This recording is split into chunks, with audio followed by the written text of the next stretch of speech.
Hi Anil. ఏం sudden గా ఇక్కడ? ఫ్రెండ్ వాళ్ళ ఇంటికి వెళ్తున్నా. సరే జాగ్రత్త. ఎవరు నాన్న అతను?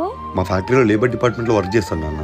ఆ ఫ్యాక్టరీలో నువ్వు మేనేజర్వి కదా, మరి నిన్ను పేరు పెట్టి ఎందుకు పిలిచాడు? బయటకు వచ్చిన తర్వాత మేము అవన్నీ పట్టించుకోము నాన్న. నువ్వు అంత పెద్ద పొజిషన్ లో ఉండి వాళ్ళు నిన్ను అలా పేరు పెట్టి పిలిచడం నాకు నచ్చలేదు నాన్న. వాళ్ళని అలా పిలవద్దని చెప్తాలి. మనం చిన్నప్పటి నుంచి బయటికి వెళ్దామా? సరే.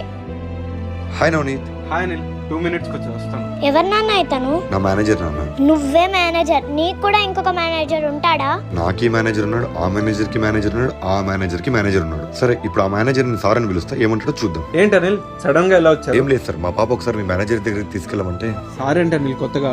వర్క్ స్పేస్ లో తప్ప ఎక్కడ సార్ అని పిలిచొద్దని చెప్పానా? Call me Navneet. Sorry Navneet, ఫ్లోలో వచ్చేసింది. ఎక్కడికో వెళ్తున్నట్టున్నారు. మా మేనేజర్ కాల్ చేసి అర్జెంట్ గా ఫ్యాక్టరీ రమ్మన్నారని. సరే నవనీత్, మేము వెళ్ళొస్తాము. రా నాన్న.